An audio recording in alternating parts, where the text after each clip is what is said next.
El presidente de la República, arquitecto Fernando Belaúnde Terry, procede en estos instantes a dar lectura al mensaje hoy 28 de julio de 1981. Este es el mensaje a la nación.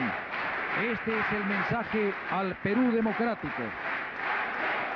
Este es el mensaje tradicional que nunca debió interrumpirse. Señor Presidente del Congreso, señores representantes, la Constitución impera, la ley rige y la libertad reina en la República.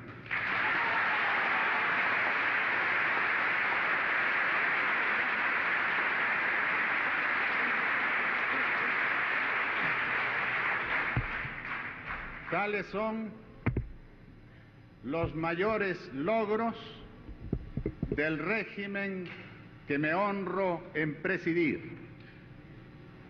Mas es justo y es hidalgo compartir estas conquistas con quienes han contribuido decididamente a lograrlas. La civilidad, tras larga espera, paciente maduración y tenaz perseverancia, logró marcar en las ánforas el rumbo democrático del Perú. En este empeño se reencontró con sus Fuerzas Armadas, que en recta decisión institucional acordaron despejar ese camino, acatando la voluntad popular libremente expresada. El ideal y el deber han forjado así la unidad nacional de que por fortuna disfrutamos. Veo en este recinto los rostros familiares de buenos demócratas que encontré en los congresos de 1945, 1963 y 1980. Antes de entrar al fondo de este mensaje, permítaseme decir, sin jactancia, pero con honda satisfacción cívica, que compartimos algo que la historia ya registra. Nuestra presencia marcó siempre la aurora y nuestro alejamiento el ocaso de la libertad en el Perú.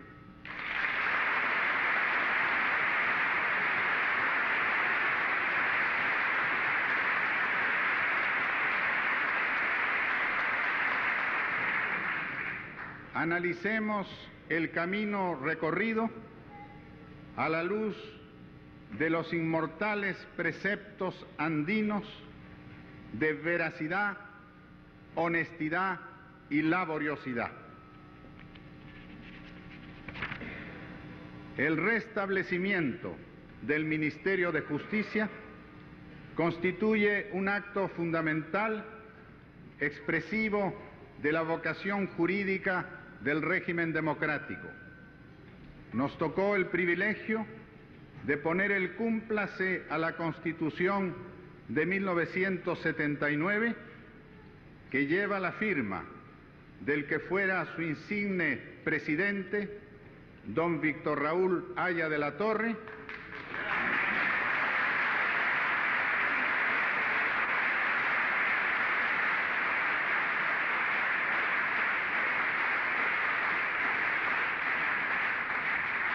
y lleva también la firma de connotados miembros del actual Congreso, a quienes me complace especialmente saludar. Una fórmula hábil y oportuna, lograda por mi gabinete, me permitió cumplir el propósito que expresé a mis ministros de que no pernoctaría una noche en la Casa de Gobierno a menos que fueran restituidos a sus legítimos dueños los órganos de expresión tan arbitrariamente confiscados en 1974.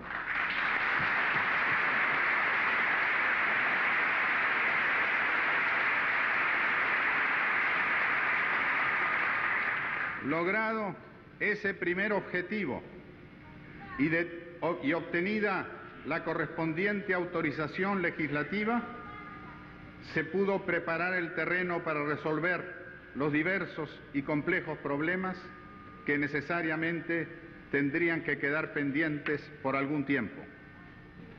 El Ministerio de Justicia se prestigió prontamente al elaborar los decretos legislativos sobre el Ministerio Público y el Consejo de la Magistratura, que han dado toda la prestancia y la independencia que corresponde al Poder Judicial. Igualmente, elaboró la ley del Tribunal de Garantías Constitucionales y las que se refieren a la reforma de los códigos civil, de procedimientos civiles, penal, de procedimientos penales y de comercio. El Instituto Nacional de Bienestar Familiar ha sido reorganizado y consolidado, despojándolo de todo propósito político para conformarlo en una entidad dedicada imparcialmente a cumplir su alta misión. En el orden penitenciario se ha reiniciado la gran tarea de construcción interrumpida durante 12 años, que determinó el deplorable hacinamiento y promiscuidad de reclusos y desvirtuó la finalidad de lo que inicialmente fue la casa de inculpados que construimos en Lurigancho. En vista de ello, se ha iniciado la edificación del Centro de Detención de San Jorge en Lima y del Centro Penitenciario de Canto Grande, habiéndose dispuesto también construcciones carcelarias en Huancayo, Pucallpa, Tingomaría, Cajamarca, Trujillo, Arequipa, Chimbote, Puno, Cañete y Huaral. Los registros públicos a cargo del Ministerio de Justicia han experimentado saludable transformación, agilizándose los trámites para la inscripción de títulos. Los limitados medios de difusión de que dispone el Estado se orientan ahora fundamentalmente a la labor de promoción social, cultural y económica, absteniéndose de usarlos como arma política en agravio de los opositores al gobierno, como tan lamentablemente ha sido norma en el pasado. El Instituto Nacional de Comunicación Social tiene entre sus finalidades principales la de salvaguardar la libertad de prensa y de expresión. A través del Ministerio se ha mantenido el nexo con la Iglesia Católica, a la que, además del cumplimiento de su noble apostolado, el Gobierno agradece su eficiente y abnegada participación en el campo asistencial y educativo. Extiende este sentimiento a otras confesiones inspiradas en elevados propósitos espirituales. El Ministerio del Interior puede sentirse satisfecho de haber sobrellevado sus delicadas responsabilidades durante todo el año sin haber recurrido a la declaración de estado de emergencia, ni mucho menos al estado de sitio, con motivo de los sucesos fronterizos de enero. El pueblo peruano ha dado una prueba de madurez, haciendo posible que la restauración constitucional se produzca sin nube que la empañe. Tal realidad es tanto más plausible cuanto que el restablecimiento de las libertades públicas suele crear desbordes y los reajustes en el costo de vida, aunque se contrarresten con paralelos aumentos de salarios y sueldos, contribuyen a crear a menudo un clima de tensión. Las fuerzas policiales, integradas por la Guardia Civil, la Policía de Investigaciones y la Guardia Republicana, se han distinguido en el cumplimiento del deber, pagando a alto costo, en vidas y heridas, su arrojo para enfrentarse al terrorismo, que ha causado apreciables daños materiales, estimados en 588 millones de soles, sin considerar sus efectos indirectos. En lo que atañe solo a 3 entidades públicas, Electroperú, Electrolima y Entel Perú. La frecuencia de estas bajas producidas en el cumplimiento abnegado del deber dio lugar a que el gobierno decretara medidas adecuadas para atender a los deudos, sin aspirar, por cierto, a que una compensación material pudiera dar la inalcanzable medida del pesar y el daño moral irreparable sufrido por ellos.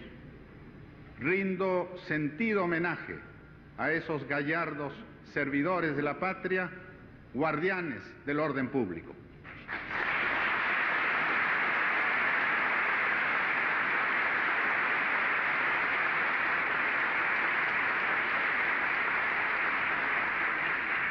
La imagen internacional del Perú se ha proyectado positivamente en el exterior, habiéndose puesto en evidencia el beneplácito con que fue recibida la restauración constitucional.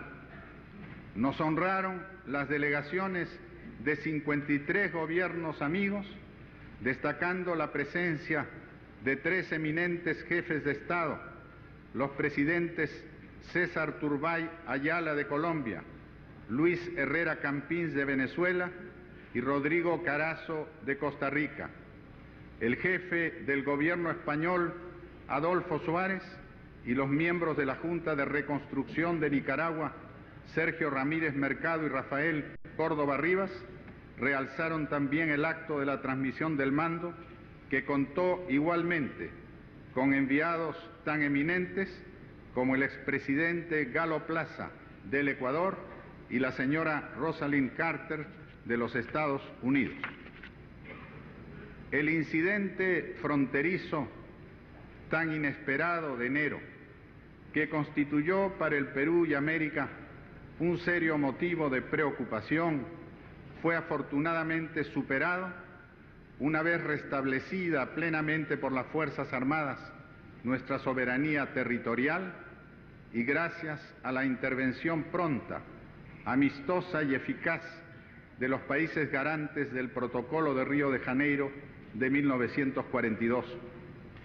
Su destacada participación en la reunión de ministros de Relaciones Exteriores de la OEA quedó debidamente documentada y pudo consolidarse el cese del fuego que nuestro país había decretado previamente en cuanto recuperó los puestos de vigilancia desactivados en 1978.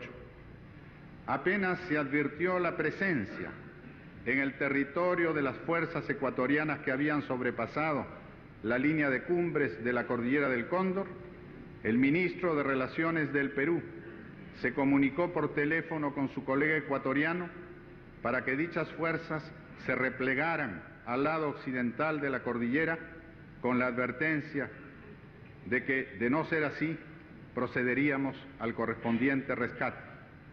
Como es notorio, se esperó 2 días para llevar adelante esa acción. La eficaz intervención amistosa de Brasil, Argentina, Chile y los Estados Unidos dio lugar a las conversaciones de Aguas Verdes y Huaquillas, en las cuales, por pronunciamientos separados e independientes, quedó en claro el emplazamiento de nuestras fuerzas en el lado oriental de la Cordillera del Cóndor y de las ecuatorianas en el lado occidental. También quedó plenamente establecido ante los agregados militares de los países garantes que las fuerzas peruanas en ningún momento sobrepasaron ese límite. Hay que felicitarse de que se haya superado ese incidente, restableciéndose plenamente la normalidad. La posición del Perú sigue invariable. El respeto a los tratados es la norma de sus relaciones internacionales.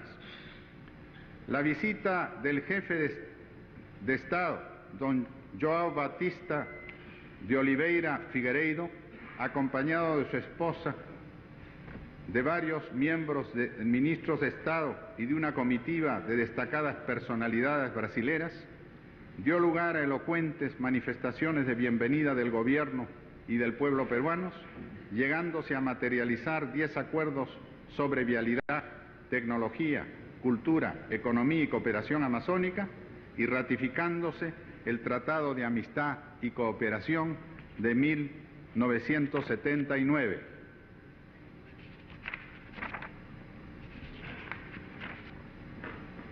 Un año atrás dijimos que emprenderíamos la difícil tarea de sanear la economía, que encontramos afectada por un fuerte endeudamiento internacional y por una creciente inflación. Desde entonces, no solo hemos cumplido con hacer el servicio de amortización e intereses de la deuda, sino que hemos desechado el derecho a postergar parte de la amortización, con lo cual se ha consolidado el crédito del Perú, como pudo comprobarse en la reciente reunión de París. Nuevos factores adversos, como la sensible baja de productos peruanos fundamentales, han obstaculizado la tarea, pero un redoblado esfuerzo en la política petrolera es buen augurio para el próximo año. Las alzas inevitables en productos esenciales de consumo popular, derivadas del embalse de precios, han venido, como lo anunciamos oportunamente, acompañadas de reajustes de sueldos y jornales. Empero, toda modificación de precios al consumidor preocupa hondamente al gobierno y solo se decreta cuando lo requiere el objetivo de la recuperación económica del país, que está inevitablemente asociada con la búsqueda del equilibrio presupuestal. No hemos logrado, por cierto, superar la crisis que encontramos, profunda, prolongada y magnificada por incontrolables factores externos. Claramente explicamos que la recuperación completa por la que estamos trabajando solamente podrá lograrse en el mediano plazo y con un esfuerzo muy tenaz y coherente del país entero. Pero lo fundamental y significativo es que la economía ha ingresado ya a una etapa de desarrollo acelerado que nos permite ver con sobria confianza el porvenir. El momento más difícil, el de la estabilización, ha pasado. En él se dieron las indispensables medidas correctivas en las que el gobierno puso decisión y sobre todo prudencia, cuidando al máximo de reducir y controlar el impacto inicialmente negativo, pero a la larga estimulante de la política que deja de lado las ilusiones para afrontar con valor las duras realidades que encontramos y que el país no podría seguir eludiendo. He dicho antes que no buscaríamos en el pasado excusas para la inacción, tampoco extraeremos de él justificaciones de ningún tipo, mas sin una perspectiva de conjunto sería imposible entender el momento crítico que el Perú ha vivido y superado este año, así como el sentido de la vía de salida que estamos recorriendo, con evidentes dificultades, pero con un nuevo horizonte abierto. A pesar de las distorsiones que fue preciso corregir, pagando alto precio por errores que no son nuestros, a despecho de haber encontrado un aparato productivo postrado, descapitalizado e increíblemente trabado, y no obstante las circunstancias adversas del mercado internacional para algunos de nuestros más importantes productos, hemos alcanzado logros limitados pero reales que el país tiene hoy a la vista. Los resumiré con brevedad. Ante todo, un significativo y acelerado crecimiento del Producto Bruto Interno. La tasa del segundo trimestre de 1981, 5,8% de incremento, compara favorablemente con la del primero 2,2% y con la trayectoria de años anteriores. Calculamos que la economía aumentó 4,4% en el primer semestre. Tendrá en conjunto un crecimiento de 5,4% durante el año en curso, que si bien sería ligeramente inferior a nuestra meta del 6%, marcará un notable cambio de dirección con respecto a los años anteriores. Satisface informar que la producción del sector agropecuario, lograda por los peruanos en situación más difícil, ha crecido a la tasa del 9,1% en el primer semestre del año en curso, que el comercio se ha incrementado en 14,7%, la electricidad en 4,7% y la industria a una tasa superior del 3,4%, pese a incluir esta cifra rubros menos dinámicos como la elaboración de azúcar y harina de pescado, afectados por la sequía anterior y por las medidas de protección a los recursos marinos.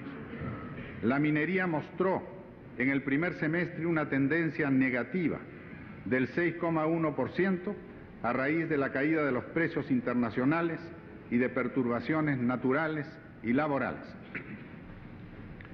La reactivación en que estamos empeñados se debe fundamentalmente a una política coherente dirigida al progreso de los sectores básicos de la agricultura, la manufactura y la exportación en el campo económico. Responde esta política a una constelación de problemas entre los que se encuentran el centralismo y la inflación y tiene objetivos fundamentales sociales que se expresan en la emancipación alimentaria, la creación de fuentes de trabajo y la redistribución de ingresos y oportunidades. Propendemos a la capitalización del país. Al respecto podemos señalar que el Perú ha empezado a invertir, esto es, a creer en su futuro. Ilustra esta afirmación el aumento de las importaciones de bienes de capital, que fueron 80% mayores en el primer semestre de 1981 en relación con el mismo periodo del año anterior. El ritmo mensual del ahorro se ha triplicado desde 1980. La ejecución presupuestal de 1980 requirió apoyo financiero externo e interno, compatible con los objetivos monetarios y crediticios. La del presupuesto de 1981 muestra, al 30 de junio, algunas diferencias dignas de consideración con respecto a las previsiones. Los ingresos estimados en 782.000 millones de soles arrojaron un total de 704.000 millones, en tanto que los egresos totales, calculados en 880.000 millones, presentan una ejecución de 954.000 millones.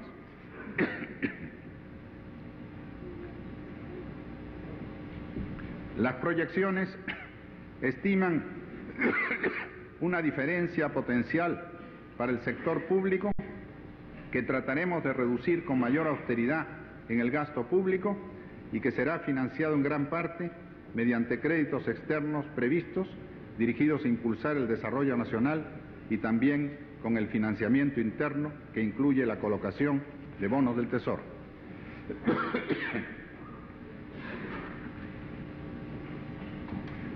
Las reservas internacionales netas se encuentran a un nivel de 941 millones de dólares, que deberá mantenerse en adelante estable, con fluctuaciones menores en un sentido u otro. Este nivel se considera perfectamente sólido y da al país la amplia seguridad de desarrollo sin problemas. Conviene al respecto desvanecer alarmistas impresiones distanciadas por completo de los hechos. El nivel actual de las reservas no refleja tendencias negativas ni expresa una situación deteriorada. Por el contrario, es directamente atribuible a la redistribución de la deuda externa. Se ha preferido tener menos reservas pero también menos deudas. Desde el 28 de julio de 1980, el Perú ha pagado 1.627 millones de dólares de su deuda anterior, incluyendo 504 millones por pago de intereses. Durante el mismo periodo hemos concertado préstamos por un monto total de 1.215 millones y obtenido desembolsos por valor de 509 millones de los nuevos préstamos y 900 de los anteriores. Por consiguiente, hemos tenido, por esta razón, una pérdida neta de divisas de 218 millones de dólares que debe considerarse como una reducción de la deuda externa. En el mes de abril se efectuó el pago adelantado por la refinanciación de 1980 con la banca internacional por un monto de 377 millones de dólares.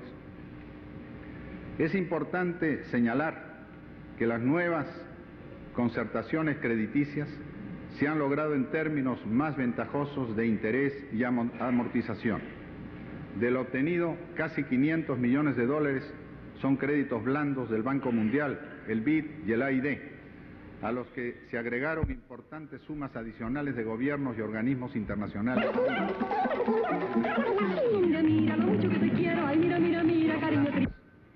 Proporción sustancialmente mayor a la alcanzada en años anteriores.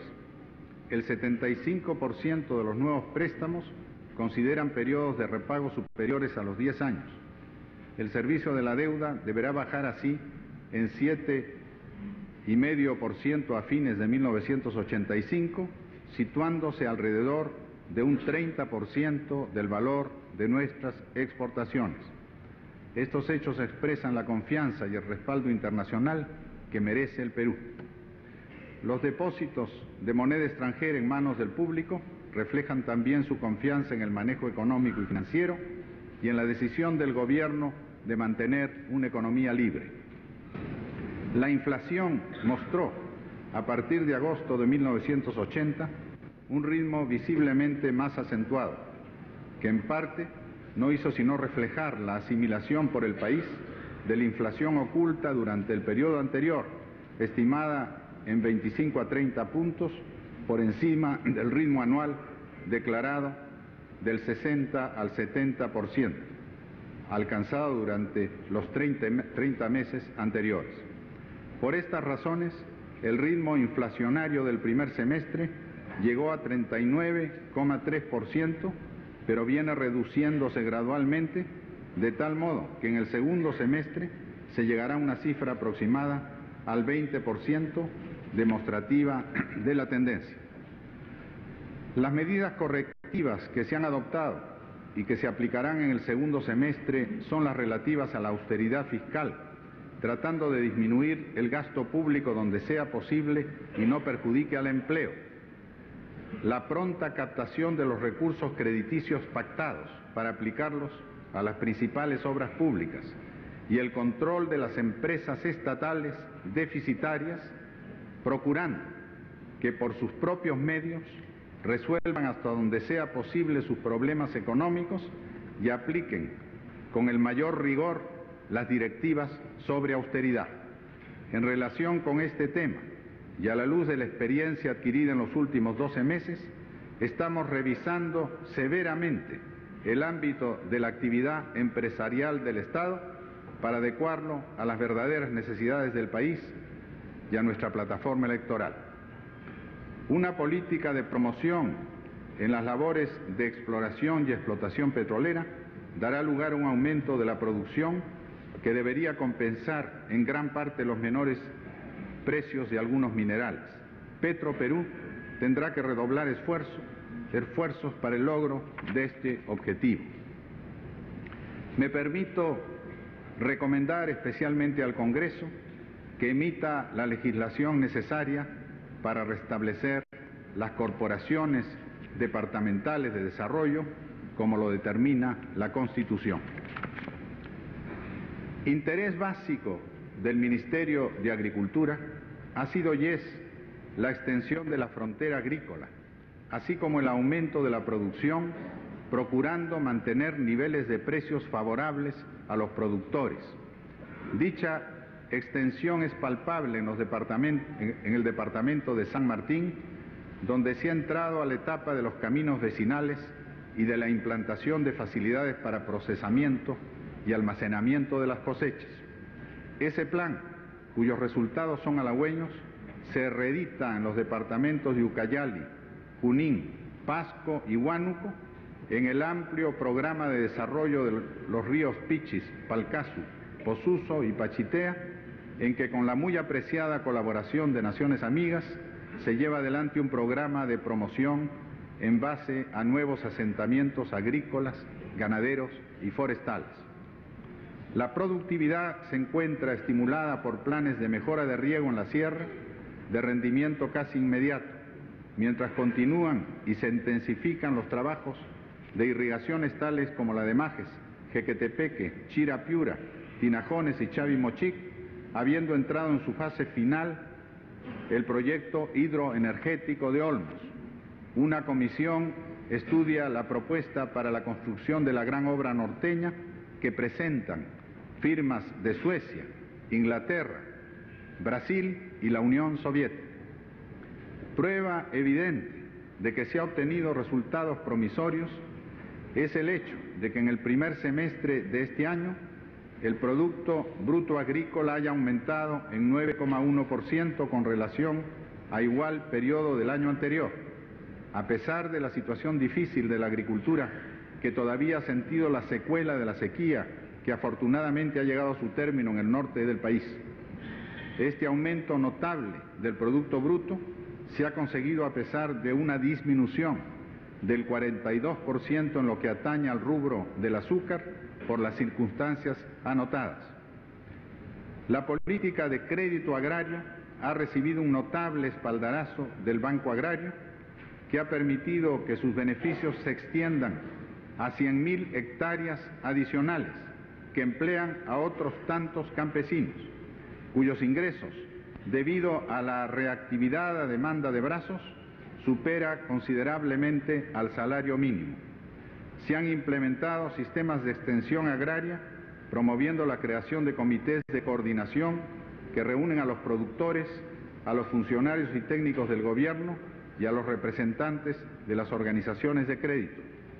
El Instituto Nacional de Planificación ha asignado a la agricultura la primera prioridad en el Plan de Desarrollo 1981-1982. El decreto legislativo sobre promoción y desarrollo agropecuario ha dejado sentir sus benéficas consecuencias, anticipándose amplias cosechas y anotándose la absorción de un considerable contingente de trabajadores rurales. Se ha dado notable impulso al cultivo de la palma aceitera que iniciamos en nuestra administración anterior en Tananta, cerca de Tocache. La actividad privada se ha interesado en participar en este programa tan íntimamente ligado al problema nutricional. Se han iniciado estudios en la zona de Uchiza y en lo que atañe al gobierno se ha elaborado un amplio proyecto en Manití, cerca de Iquitos. Lo que anteriormente fue un programa exclusivamente estatal se ha convertido en una acción mixta en la que participa decididamente el capital privado. Se ha procedido a entregar títulos a los campesinos beneficiados con la reforma agraria y en los proyectos de ampliación de la frontera agrícola se han tenido en cuenta los derechos de las comunidades nativas, que en todos los casos han sido salvaguardados, no solo por razones de equidad, sino por la participación que dichas comunidades deben tener en la obra de promoción y desarrollo, con sus conocimientos, aclimatación y arraigo a la tierra.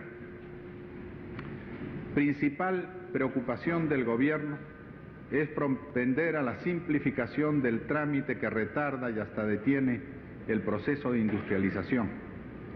Se ha eliminado gran parte de los pasos que entrababan el desarrollo de las empresas y la implementación de nuevas industrias, agilizándose notablemente esa actividad. Mas la eliminación de trabas administrativas no es el único camino para incentivar a la industria. Ha sido necesario remitir al Congreso una nueva Ley General de Industrias que se encuentra en trámite y que se está perfeccionando y ampliando en las comisiones dictaminadoras. El Gobierno espera que la legislatura que hoy se inaugura apruebe dicho instrumento legal, pues se percibe cierta lentitud en la implantación de nuevas industrias, no habiéndose vencido del todo la desconfianza que en la década pasada frenó tan importante actividad económica. Esperemos que la ley despeje todas las dudas y propenda a la implantación de nuevas fábricas. Entre los incentivos propuestos en el proyecto de ley pertinente está el de las zonas francas, que se encuentra igualmente en estudio por el Parlamento Nacional. Se ha creado la Secretaría de Industrias como ente normativo y promotor, y no fiscalizador ni controlista, como ha venido ocurriendo. Es preocupación fundamental del Ministerio promover la utilización de la capacidad instalada, que tan a menudo desaprovecha la industria, y dar un marcado respaldo a la pequeña empresa y a las artesanías, promoviendo la creación de nuevos centros de trabajo. El Banco Industrial del Perú ha puesto en marcha una intensa campaña crediticia en respaldo a esas actividades. En el campo del turismo, los incentivos a la inversión de capitales y la simplificación de trámites han dado lugar a que se incremente la capitalización en 6.000 millones. Se ha ordenado la construcción del Museo Nacional de Antropología y Arqueología, disponiéndose de ingresos suficientes para cubrir la financiación.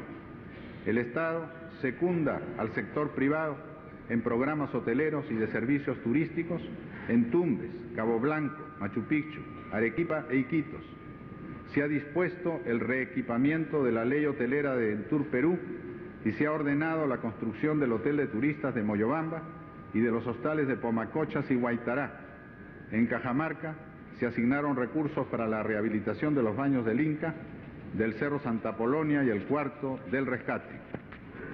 El Perú ha prestado ininterrumpido respaldo al Grupo Andino, aún en los difíciles momentos en que tensiones internacionales causaron inquietud. La balanza comercial de la subregión, en lo que atañe a nuestro país, arroja un superávit de 313 millones de dólares. Se trabaja activamente en relación al arancel externo común y a la programación industrial, a la integración física y a la coordinación financiera.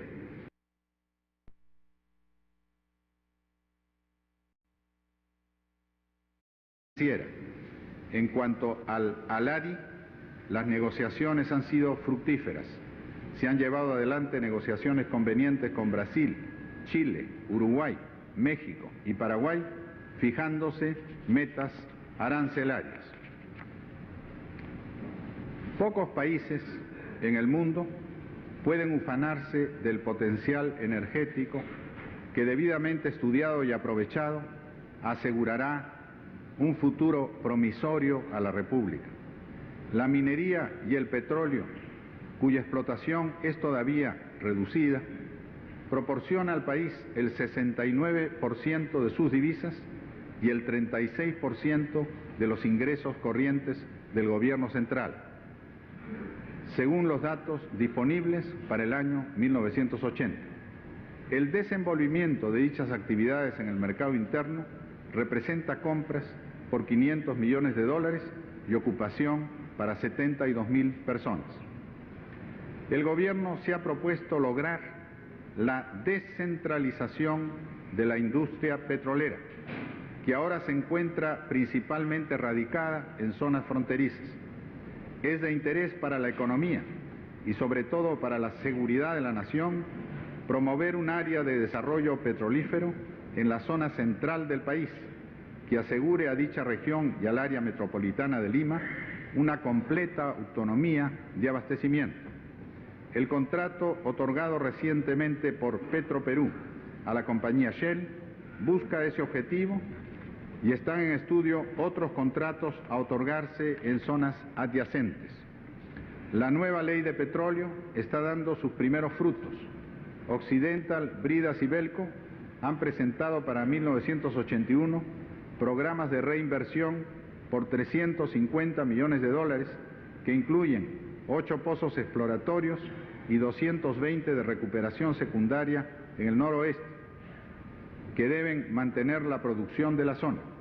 En breve debe empezar sus actividades en el lote 2 de la Selva Norte la compañía Superior Oil.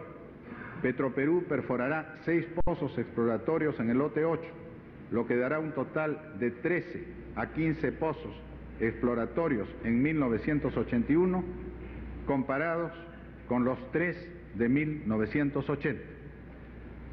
En 1980 el excedente exportable de petróleo llegó a 76.000 barriles diarios, 37% de la producción total, ascendente a 207.000 barriles diarios.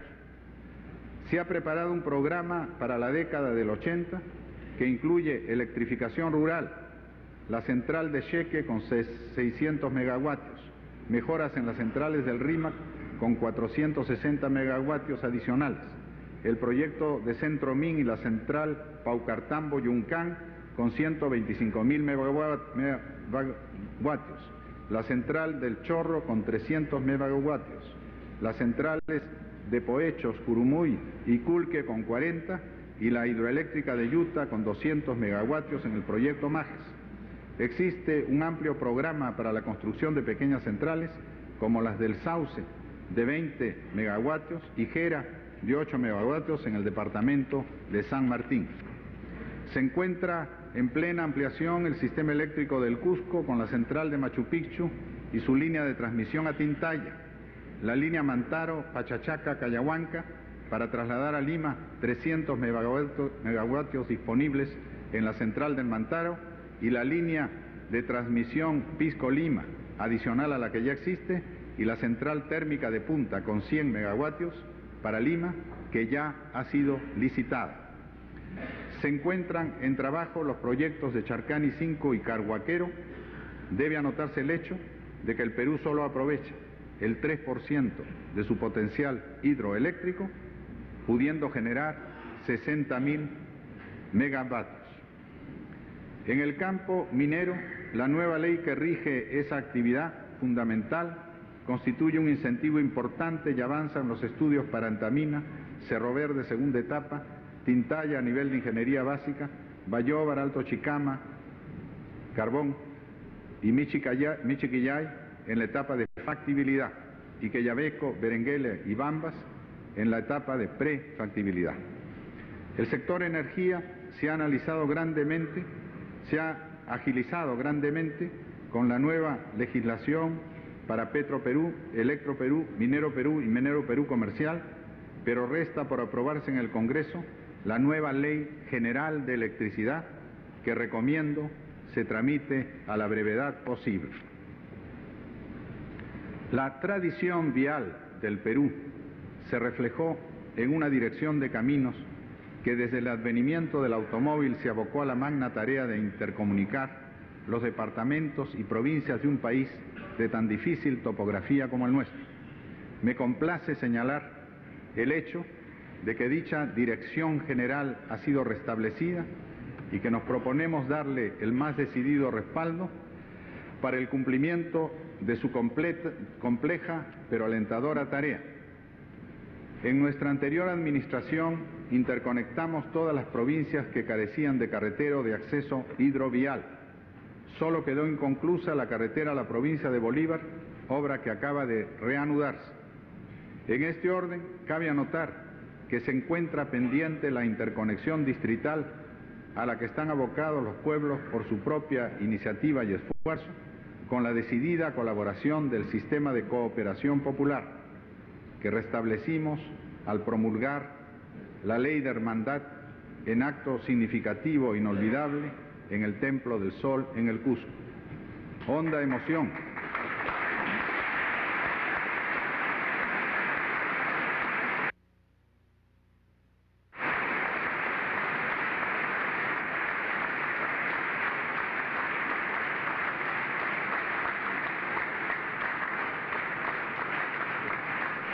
Honda emoción produjo el hecho de reabrir al gobierno del país las puertas de ese histórico recinto donde en remotos tiempos se forjó la sabia legislación oral del antiguo Perú. Quedan todavía desconectadas 216 capitales distritales y dependerá en gran parte del esfuerzo de los pueblos la ruptura de ese aislamiento. Las grandes troncales de la red caminera peruana están siendo rehabilitadas. 2 de ellas de viejo abolengo vial, la Panamericana y la longitudinal de la Sierra, se encuentran en pleno mejoramiento. La primera en la costa acaba de incluir el nuevo tramo Cruce Catacaos, que mejora notablemente la comunicación entre Piura y Lambayeque. Se ha otorgado contrato para la variante de Coixco con la finalidad de eliminar un sector de defectuoso trazo cuya gradiente excesiva destruía los vehículos de carga. Similar acción se ha ordenado en la variante de Palpa. Se ha puesto en marcha la ampliación del sistema de supercarreteras que iniciamos en el gobierno anterior y que quedó paralizado en Chilca. Desde allí se extiende hacia Cañete y se va a poner en construcción una vía similar hacia Huacho.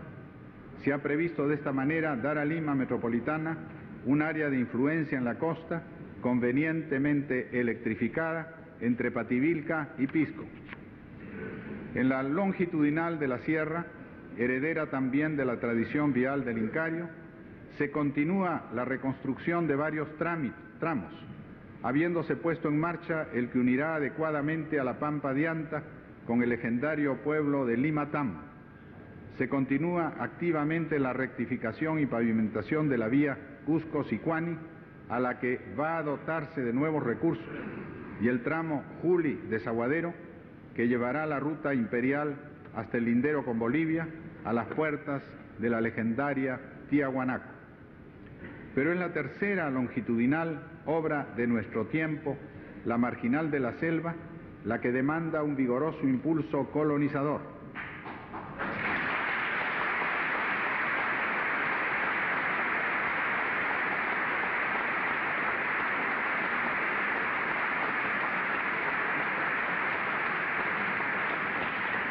Allí no hay metro perdido en la ladera rocosa o en el sediento arenal.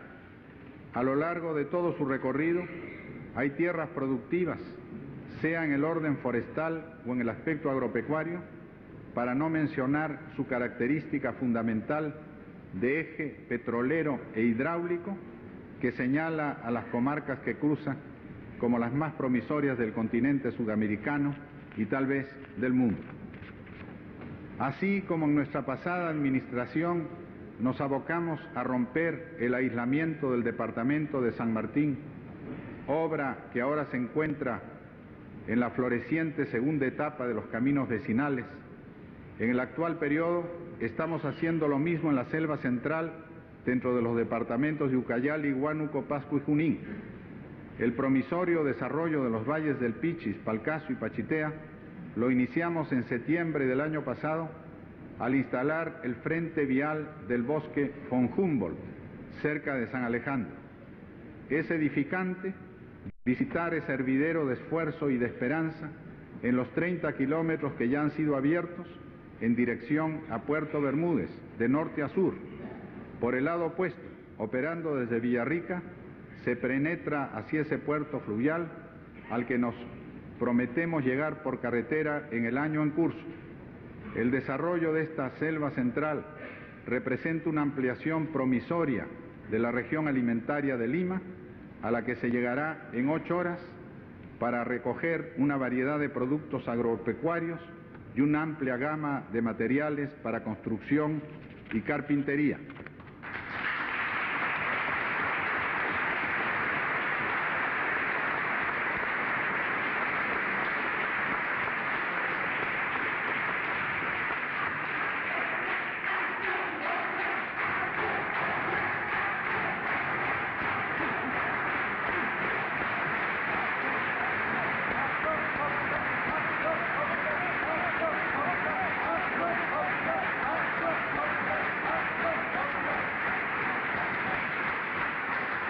Tengo que manifestar mi agradecimiento a 3 gobiernos amigos que secundaron decididamente este esfuerzo y lo siguen secundando: al AID de los Estados Unidos, empeñado en cooperar al desarrollo del Valle del Palcazo, como lo está haciendo con varios valles del departamento de San Martín, al gobierno de la República Federal de Alemania, que retomando una antigua idea, va a volcarse a un apoyo crediticio y técnico a lo largo del eje Villarrica-Oxapampa-Posuso, y finalmente al Canadá, que ha concedido condiciones excepcionales para la creación de una moderna industria forestal y para la asesoría de su amplia competencia en materia de manejo y operación de bosques y de reforestación. Me he referido, señores representantes, a una región en la que el actual régimen dejará indelebles huellas de su decisión inquebrantable de promover el desarrollo.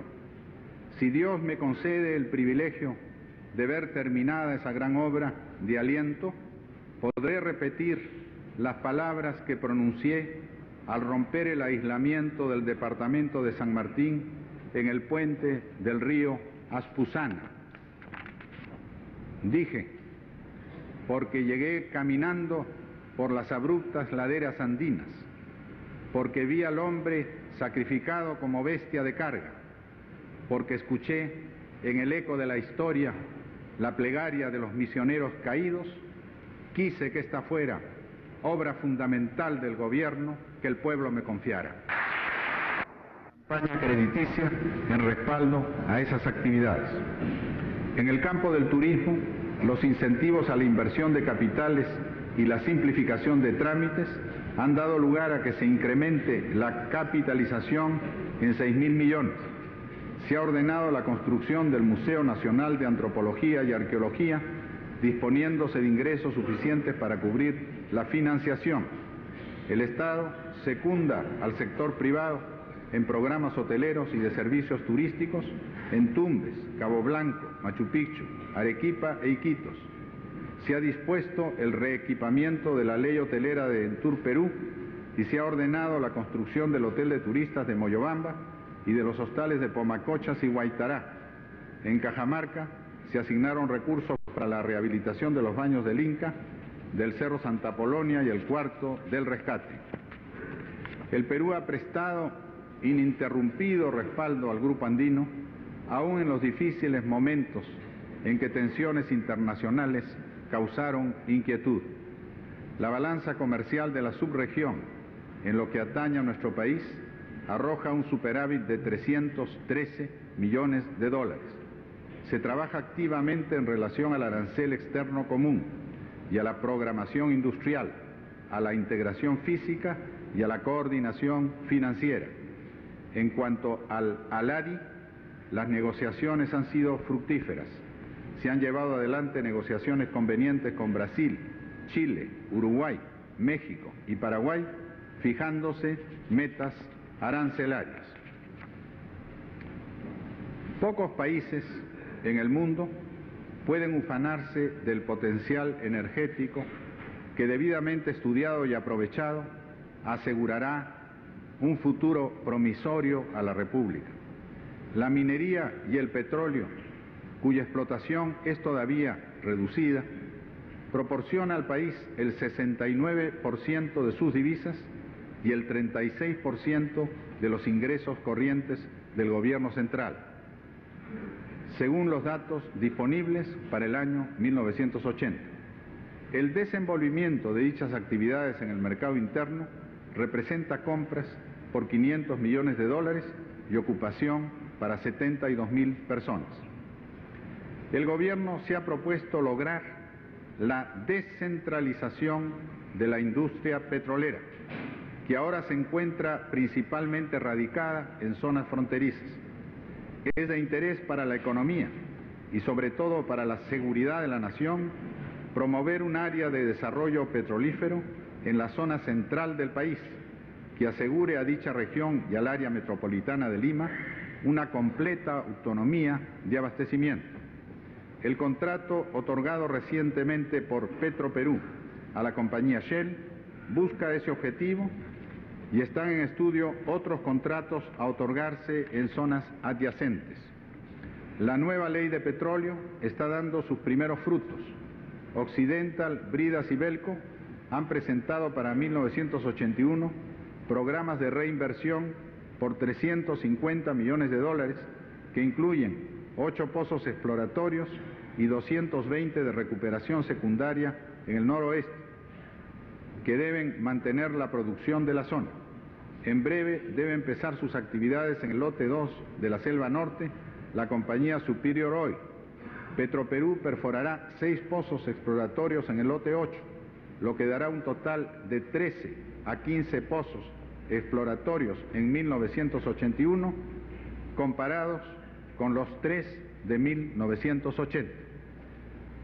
En 1980, el excedente exportable de petróleo llegó a 76.000 barriles diarios, 37% de la producción total, ascendente a 207.000 barriles diarios. Se ha preparado un programa para la década del 80 que incluye electrificación rural, la central de Sheque con 600 megavatios, mejoras en las centrales del RIMAC con 460 megavatios adicionales, el proyecto de Centro Min y la central Paucartambo-Yuncán con 125.000 megavatios, la central del Chorro con 300 megavatios, las centrales de Poechos, Curumuy y Culque con 40 y la hidroeléctrica de Yuta con 200 megavatios en el proyecto Majes. Existe un amplio programa para la construcción de pequeñas centrales como las del Sauce de 20 megavatios y Gera de 8 megavatios en el departamento de San Martín. Se encuentra en plena ampliación el sistema eléctrico del Cusco con la central de Machu Picchu y su línea de transmisión a Tintaya, la línea Mantaro-Pachachaca-Cayahuanca para trasladar a Lima 300 megavatios disponibles en la central del Mantaro y la línea de transmisión Pisco-Lima, adicional a la que ya existe, y la central térmica de Punta con 100 megavatios para Lima, que ya ha sido licitada. Se encuentran en trabajo los proyectos de Charcani 5 y Carhuaquero. Debe anotarse el hecho de que el Perú solo aprovecha el 3% de su potencial hidroeléctrico, pudiendo generar 60.000 megavatios. En el campo minero, la nueva ley que rige esa actividad fundamental constituye un incentivo importante y avanzan los estudios para Antamina, Cerro Verde segunda etapa, Tintaya a nivel de ingeniería básica, Bayóvar, Alto Chicama, Carbón y Michiquillay en la etapa de factibilidad y Quellaveco, Berenguele y Bambas en la etapa de prefactibilidad. El sector energía se ha analizado grandemente, se ha agilizado grandemente con la nueva legislación para Petroperú, Electroperú, Minero Perú y Minero Perú Comercial, pero resta por aprobarse en el Congreso la nueva Ley General de Electricidad que recomiendo se tramite a la brevedad posible. La tradición vial del Perú se reflejó en una dirección de caminos que desde el advenimiento del automóvil se abocó a la magna tarea de intercomunicar los departamentos y provincias de un país de tan difícil topografía como el nuestro. Me complace señalar el hecho de que dicha dirección general ha sido restablecida y que nos proponemos darle el más decidido respaldo para el cumplimiento de su compleja pero alentadora tarea. En nuestra anterior administración interconectamos todas las provincias que carecían de carretera o de acceso hidrovial. Solo quedó inconclusa la carretera a la provincia de Bolívar, obra que acaba de reanudarse. En este orden, cabe anotar que se encuentra pendiente la interconexión distrital a la que están abocados los pueblos por su propia iniciativa y esfuerzo, con la decidida colaboración del sistema de cooperación popular que restablecimos al promulgar la Ley de Hermandad en acto significativo e inolvidable en el Templo del Sol en el Cusco. Honda emoción.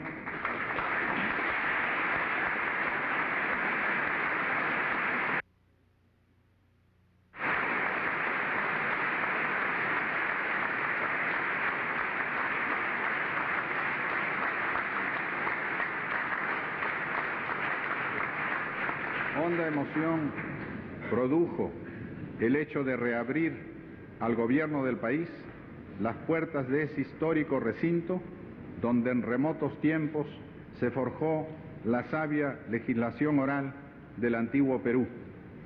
Quedan todavía desconectadas 216 capitales distritales y dependerá en gran parte del esfuerzo de los pueblos la ruptura de ese aislamiento. Las grandes troncales de la red caminera peruana están siendo rehabilitadas. 2 de ellas de viejo abolengo vial, la Panamericana y la longitudinal de la Sierra, se encuentran en pleno mejoramiento. La primera en la costa acaba de incluir el nuevo tramo Cruce Catacaos, que mejora notablemente la comunicación entre Piura y Lambayeque. Se ha otorgado contrato para la variante de Coixco con la finalidad de eliminar un sector de defectuoso trazo cuya gradiente excesiva destruía los vehículos de carga. Similar acción se ha ordenado en la variante de Palpa. Se ha puesto en marcha la ampliación del sistema de supercarreteras que iniciamos en el gobierno anterior y que quedó paralizado en Chilca. Desde allí se extiende hacia Cañete y se va a poner en construcción una vía similar hacia Huacho. Se ha previsto de esta manera dar a Lima Metropolitana un área de influencia en la costa convenientemente electrificada entre Pativilca y Pisco. En la longitudinal de la Sierra, heredera también de la tradición vial del Incario, se continúa la reconstrucción de varios tramos, habiéndose puesto en marcha el que unirá adecuadamente a la Pampa de Anta con el legendario pueblo de Limatam. Se continúa activamente la rectificación y pavimentación de la vía Cusco-Sicuani, a la que va a dotarse de nuevos recursos, y el tramo Juli de Saguadero, que llevará la ruta imperial hasta el lindero con Bolivia, a las puertas de la legendaria Tiahuanaco. Pero es la tercera longitudinal, obra de nuestro tiempo, la marginal de la selva, la que demanda un vigoroso impulso colonizador.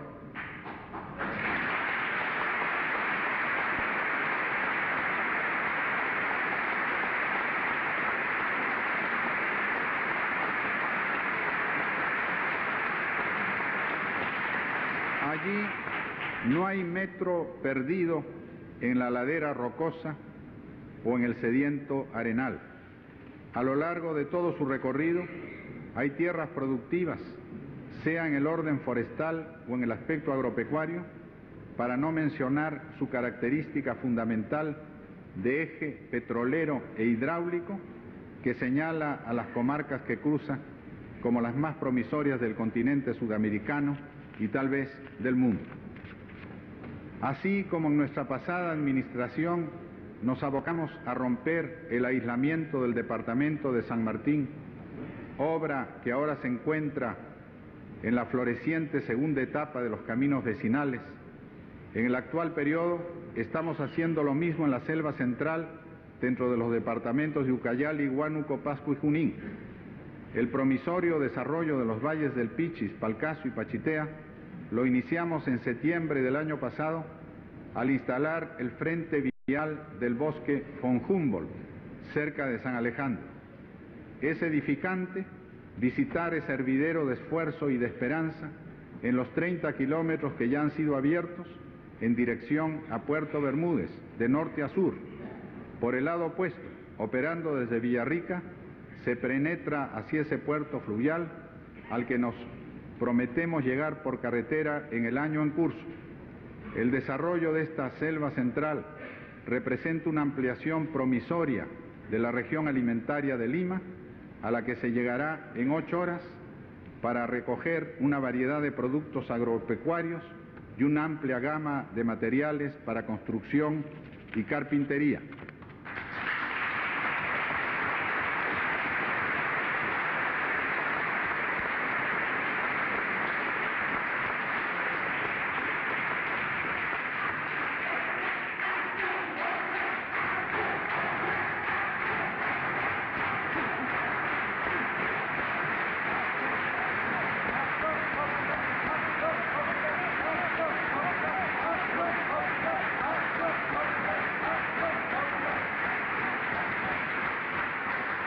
Tengo que manifestar mi agradecimiento a 3 gobiernos amigos que secundaron decididamente este esfuerzo y lo siguen secundando.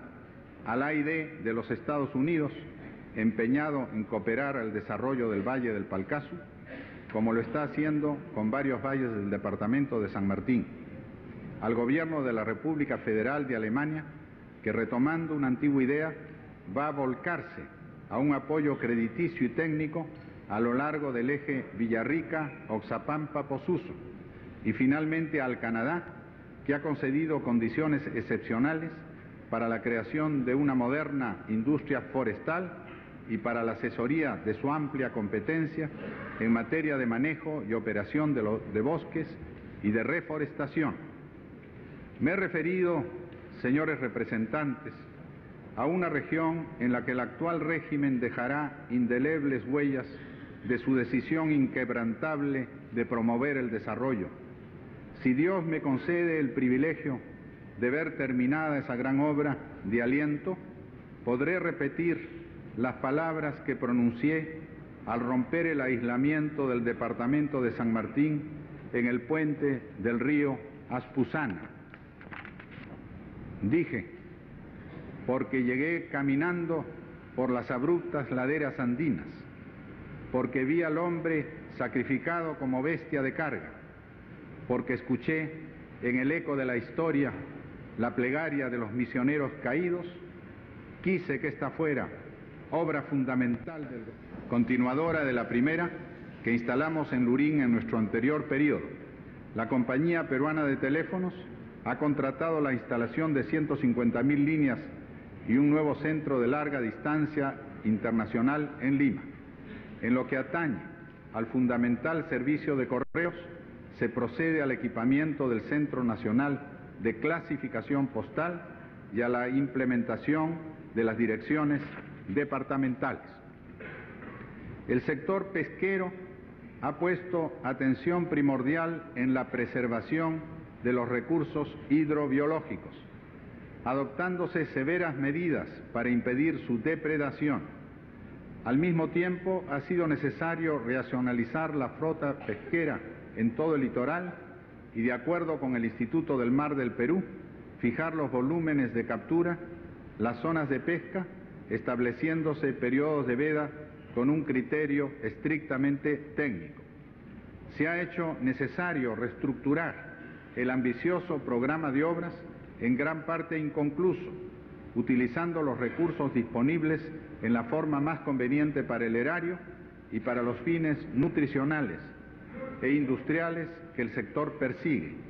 En ese sentido, hay que anotar con satisfacción el hecho de que la EPSEP, Empresa Peruana de Servicios Pesqueros, ha aumentado en un 33% su participación en el abastecimiento de los mercados.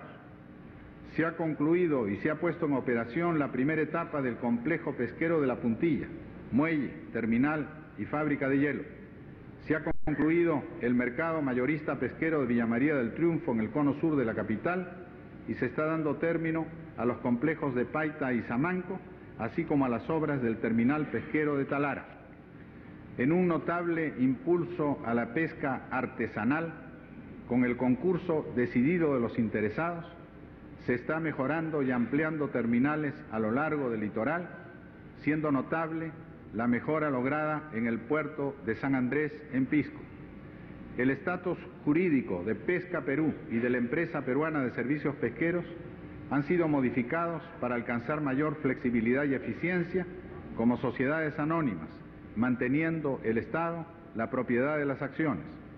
Están en vías de concluirse las negociaciones para transferir a otros países importantes embarcaciones pesqueras que constituyen una carga improductiva para Pepesca. Estas operaciones contribuirán notablemente a sanear su economía que encontramos en crisis. El déficit acumulado de 1.300.000 unidades de vivienda ha dado lugar a que el gobierno ponga redoblada atención en este problema que afecta tan sensiblemente a la calidad de vida del pueblo. El problema se ha atacado por distintos frentes. Por un lado, se han incrementado las urbanizaciones populares caracterizadas ahora por el sistema llamado Tierra y Servicios, encontrándose el primer proyecto para más de 1.300 familias en vísperas de terminación. Esa modalidad se ha ampliado notablemente y se va a introducir una variante dotando a los lotes de terreno de un ambiente elemental terminado para que los ocupantes puedan establecerse y realizar por sí mismos la ampliación de sus casas. Como el 70% de las familias construyen sus propias viviendas y lo hacen casi siempre en forma rudimentaria y peligrosa, se ha pensado que el sistema descrito pueda ayudarlas a lograr albergues más adecuados, con la seguridad de contar con servicios de agua, desagüe y electricidad. En los barrios que carecen de esos servicios, se lleva adelante un programa de gran envergadura de instalación de los mismos, que es apoyado por el Banco de la Vivienda y que cuenta también con el respaldo de los bancos comerciales.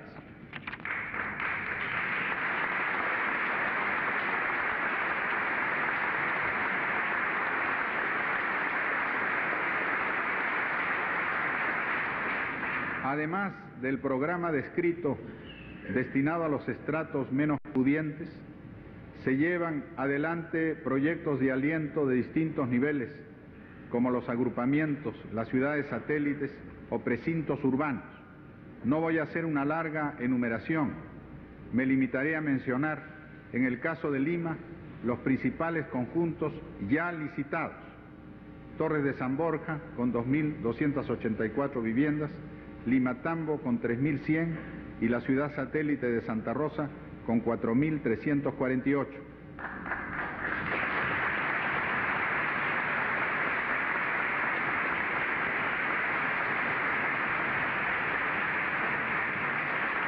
Para hacer viable la financiación y colocación de estas viviendas, se ha establecido la hipoteca social, que goza de un subsidio a la tasa de interés y cuya amortización se hará por medio de cuotas crecientes y no estáticas, como venía ocurriendo en el sistema hipotecario anterior.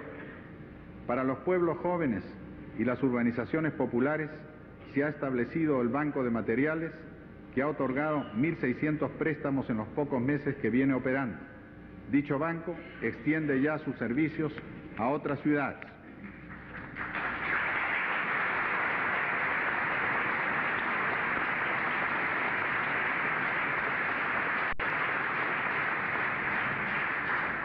Los problemas de saneamiento constituyen constante preocupación del Ministerio, que ha retomado el antiguo proyecto iniciado en nuestro gobierno anterior para la forestación a base de aguas hervidas del Cono Sur, con lo cual eventualmente evitará la contaminación de las playas.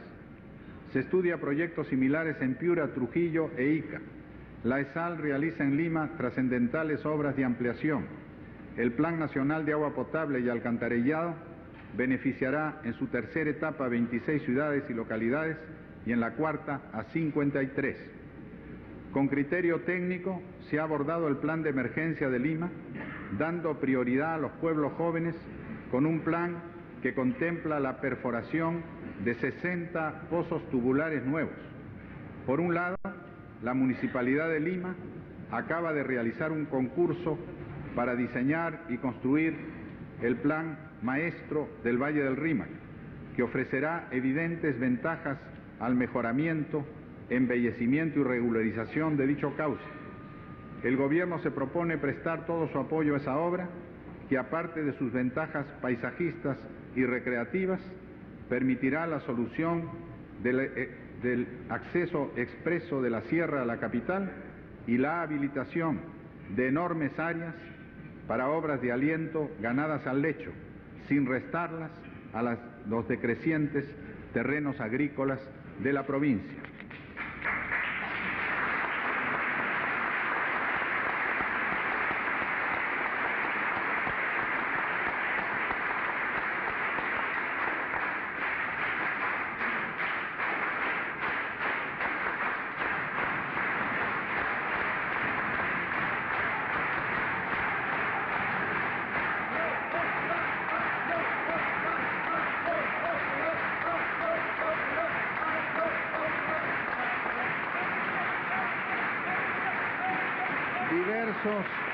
Diversos decretos legislativos han dado ya nueva forma jurídica o creado la empresa de edificaciones ENACE, de agua potable y alcantarillado, CENAPA y filiales, de desarrollo urbano, INADUR, de investigación de la vivienda, INIMVI y otras.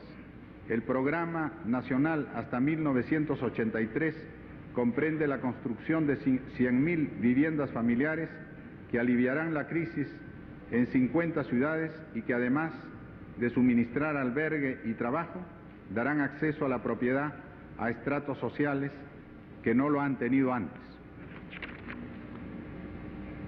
En el campo laboral se repite afortunadamente la norma aplicada en nuestra primera administración en materia de sindicalismo. El gobierno ni interviene, ni manipula, ni presiona a las organizaciones. Propicia un diálogo abierto y franco en un ambiente de plena libertad sindical. En suma, busca la promoción social como objetivo y la concertación como medio. Con ese criterio se ha creado la Comisión Nacional Tripartita, donde los trabajadores, el Estado y los empresarios mantienen un diálogo permanente y fecundo y colocándose por encima de la complejidad y los obstáculos del momento mundial inflacionario, buscan fructíferas concordancias. El Gobierno expresa su profundo agradecimiento por los esfuerzos desplegados hasta ahora y secundará decididamente los que se realicen en el porvenir. Se enorgullece de haber podido afirmar en la reciente conferencia anual de la OIT que el Perú, después de mucho tiempo, no estaba en falta con ninguno de los compromisos contraídos con dicha organización.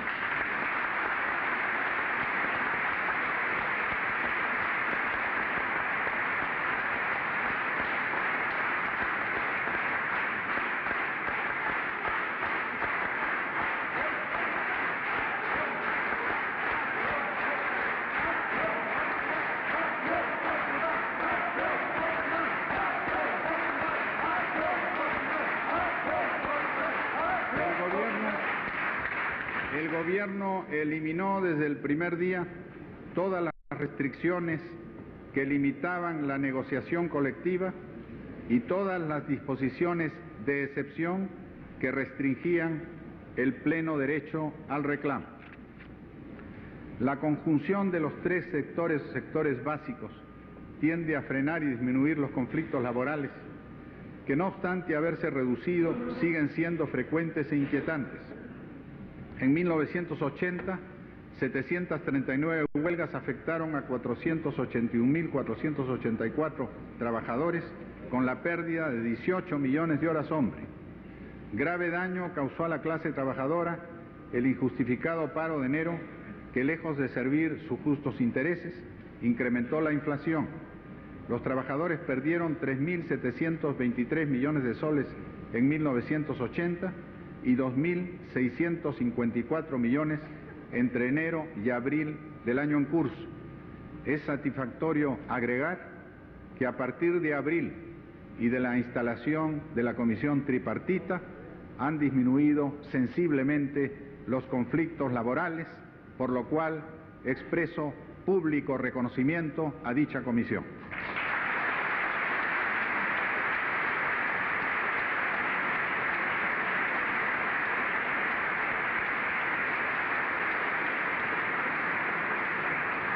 El gobierno espera que la madurez de nuestra clase trabajadora la lleve a considerar la huelga como recurso extremo, que al realizarse, lejos de mejorar su condición, ahonda los problemas causados al país por la inflación, sensiblemente estimulada por las paralizaciones. Tenemos fe en que así lo comprenda la clase trabajadora, que puede comprobar en la obra pública la decisión del gobierno de aumentar las oportunidades de empleo. Son a menudo los obreros los que dan a los profesionales las mejores lecciones prácticas. Como arquitecto, reconozco que les debo mucho. Fue el maestro de obras y no el catedrático universitario el que me enseñó a emplear el nivel y la plomada. Así aprendí a apreciar la horizontalidad que iguala a los ciudadanos y la verticalidad que eleva y construye la vivienda del hombre.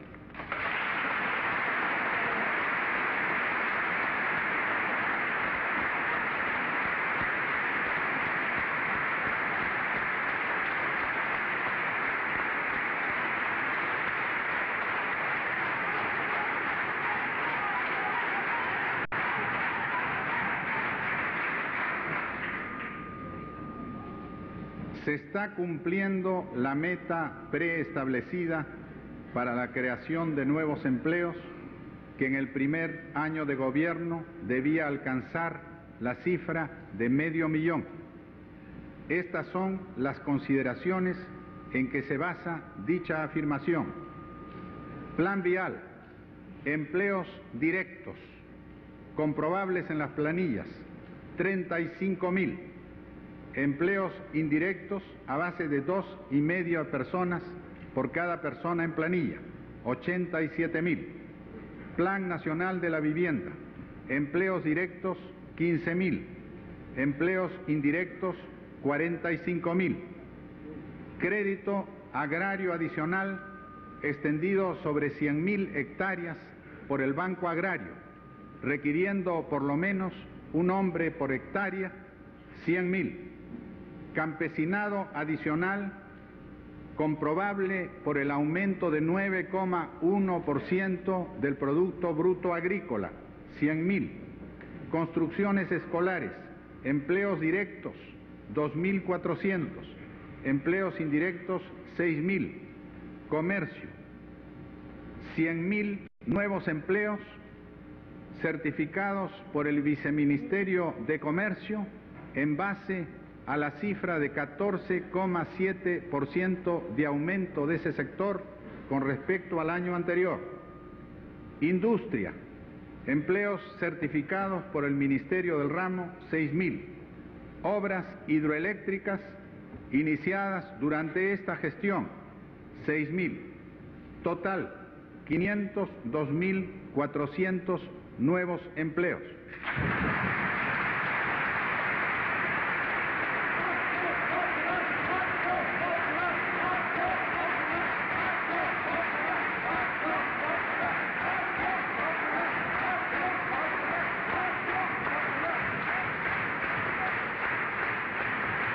En las reuniones que he tenido con los organismos laborales, les he pedido que acrediten delegados para realizar en septiembre inspecciones de obras mediante las cuales pueda certificarse esta realidad.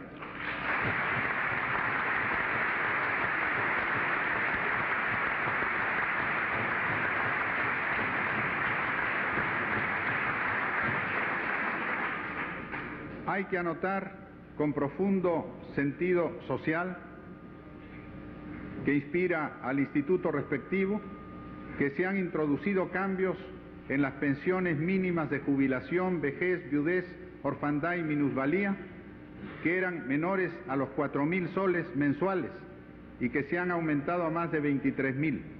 Este importante reajuste beneficia a más de 100.000 pensionistas, 32.000 de los cuales han visto duplicarse y hasta triplicarse sus pensiones.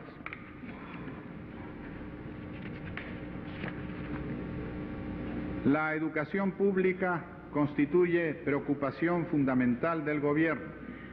Hemos querido dar al actual periodo presidencial la denominación de quinquenio de la educación.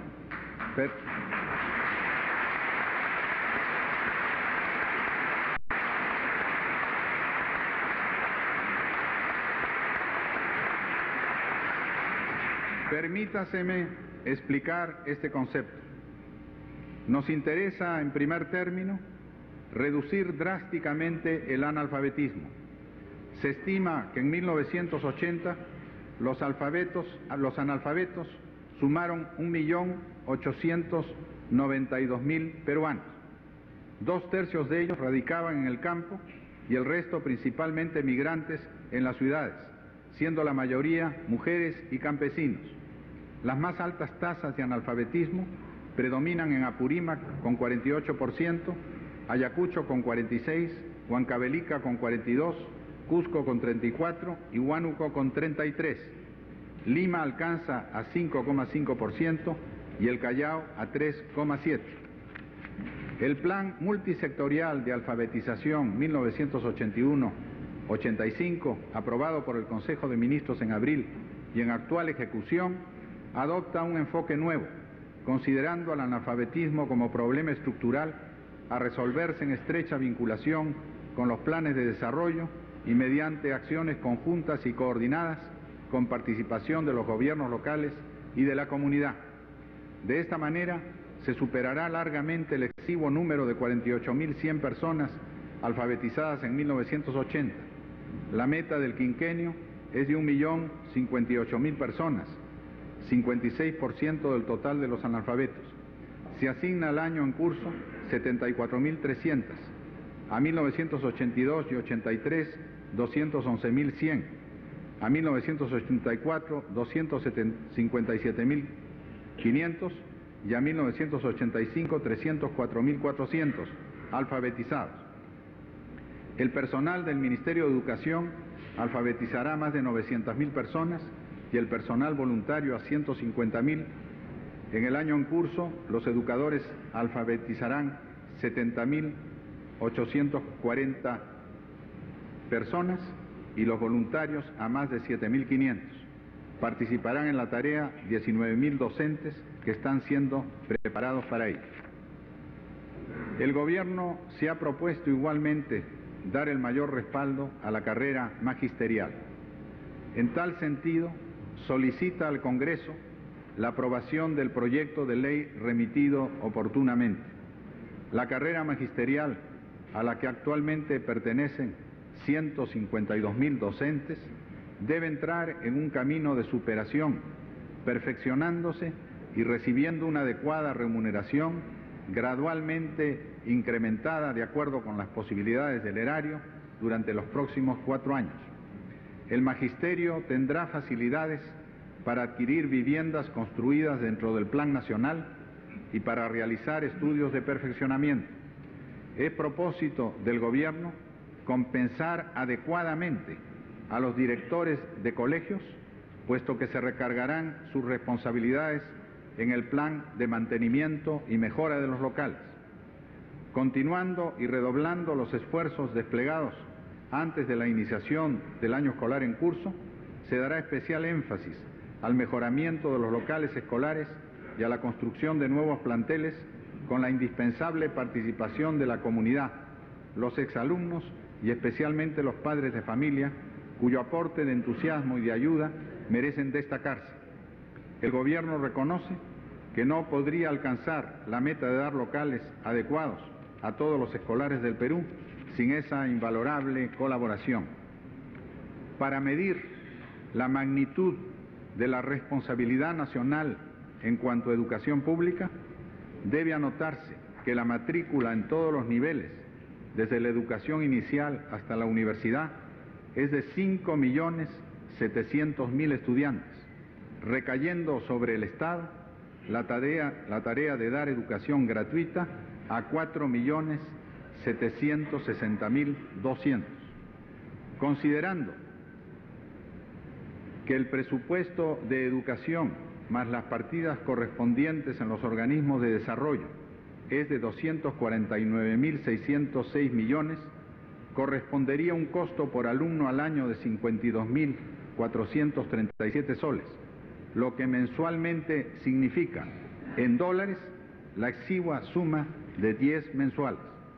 Ello explica la magnitud de las dificultades que hay que enfrentar para cumplir la principal misión del país.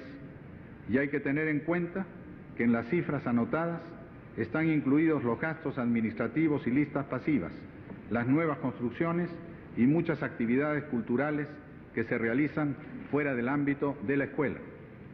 El Gobierno recomienda la aprobación de la Ley General de Educación y la Ley Universitaria, que de juzgarse conveniente podría formar parte de ella.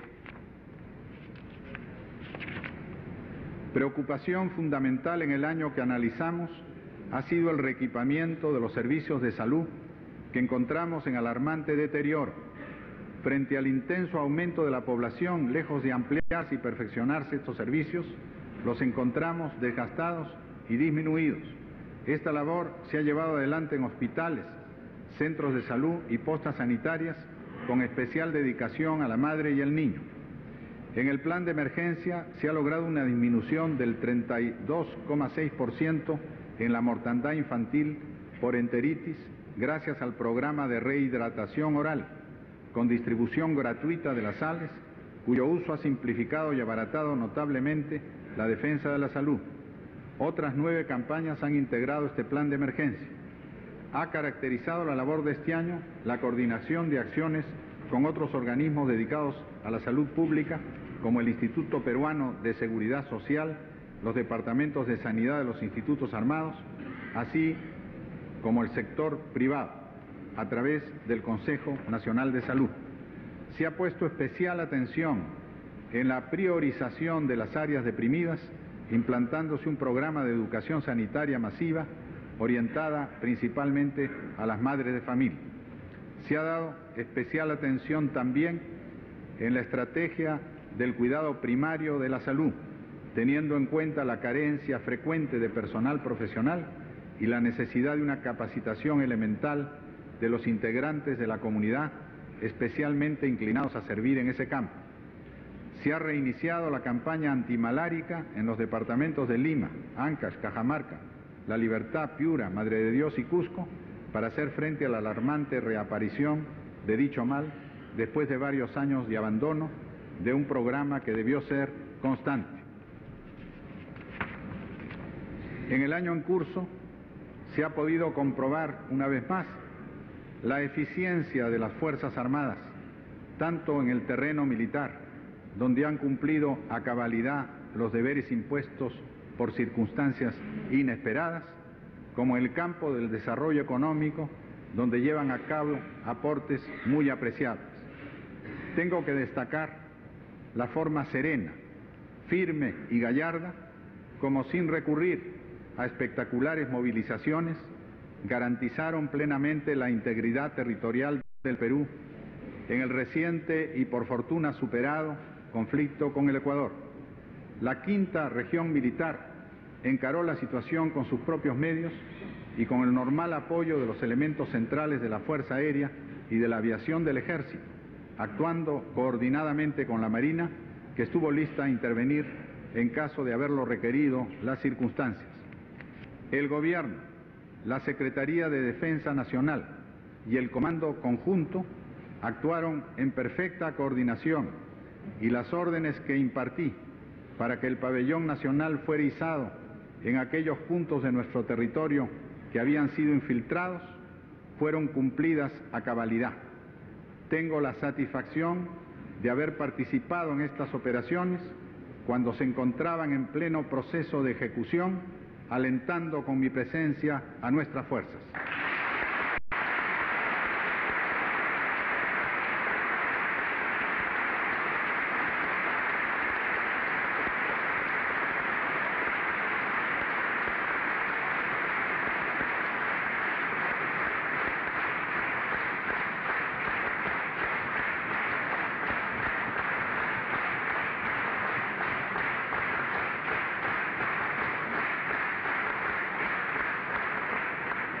El país ha rendido homenaje al capitán Julio Ponce Antúnez de Mayolo, caído en estas acciones, y a los oficiales y soldados que resultaron heridos, en algunos casos de lamentable gravedad.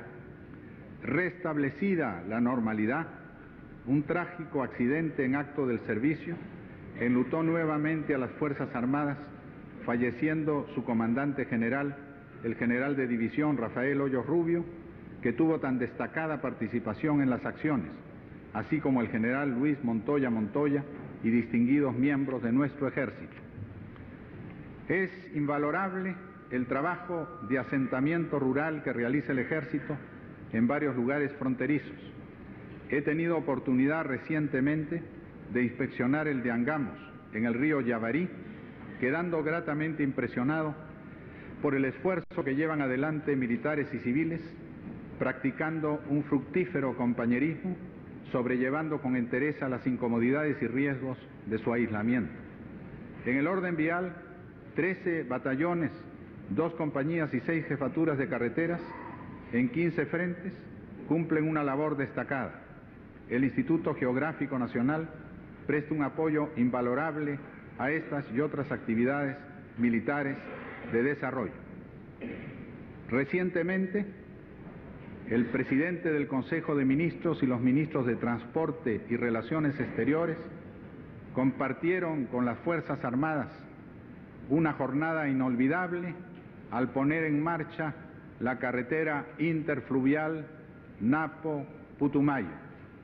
Esta obra, que esperamos terminar en 2 años, hará justicia a los gallardos colonos peruanos que se han asentado a las orillas del río Putumayo y que merecen la gratitud y el aliento de toda la República.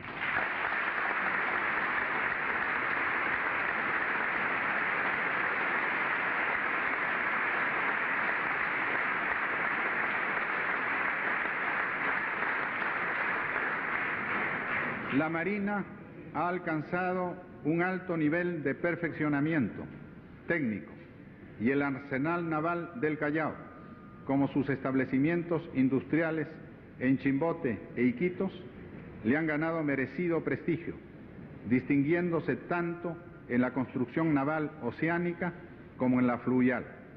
Las nuevas unidades incorporadas recientemente han vigorizado a la institución.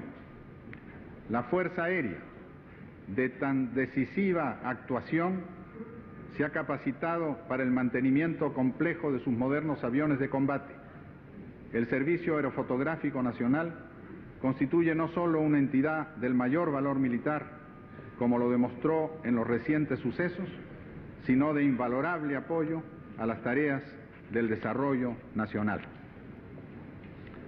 Cumplo un grato deber al manifestar públicamente mi profundo agradecimiento al doctor Manuel Ulloa y a los integrantes del gabinete ministerial, a quienes renuevo plenamente mi confianza por la abnegada, eficiente y patriótica colaboración que vienen prestando al gobierno, y lamento que en el curso del año hayan renunciado para asumir otras responsabilidades los exministros Eduardo Rego, elegido alcalde de Lima, y Luis Felipe Alarco, nombrado presidente de nuestra delegación en la UNESCO.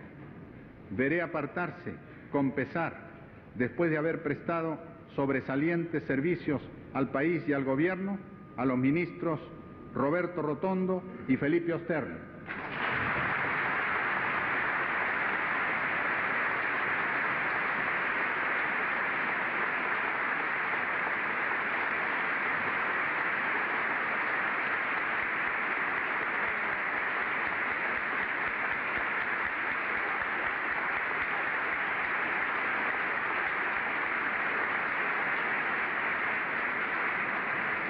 Al concluir este resumen de la labor cumplida, quiero reiterar mi llamado a la ciudadanía en general y a los partidos en especial para unir esfuerzos en el propósito común de elevar sin tardanza la calidad de vida del pueblo.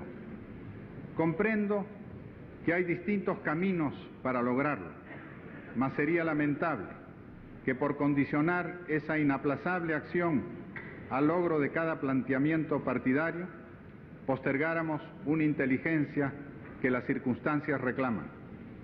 Será preciso que cada discrepante ideología, que cada divergente programa se apliquen necesariamente como cuestión previa para poner manos a la obra. Tal condicionamiento solo vendría a diferir la acción conjunta perentoriamente reclamada. Busquemos, pues, puntos de coincidencia. Encontrémonos en el anhelo insatisfecho de los hogares humildes, en el clamor de los pueblos jóvenes, en la insalubridad de los tugurios urbanos y rurales, en el decaimiento de las escuelas, en la sed y la oscuridad del arenal, con la decisión de remediar sus males, lo que no significaría, por cierto, de poner particulares convicciones. El gobierno, los municipios, los organismos regionales no deben encarar solos esa tarea. Es superior a sus fuerzas. Se requiere la decisión de todas las voluntades, la conjunción de todos los esfuerzos. Abrigo la ferviente esperanza de que esta invitación será acogida y, de no ser así, de que no se vea en nuestra acción propósito exclusivista, ni mucho menos afán de captar nuevas adhesiones, sino la firme determinación de no incumplir sagrados deberes que la hermandad nacional reclama. Hermandad.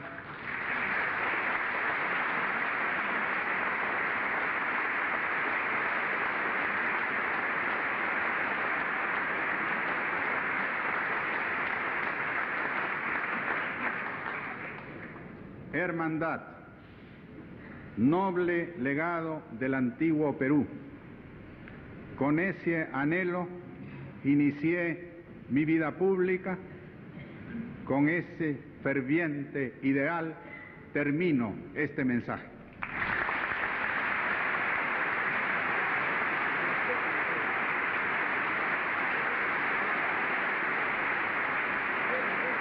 De esta manera, amigos televidentes, ha concluido el mensaje a la nación del presidente de la República, arquitecto Fernando Belaúnde Terry.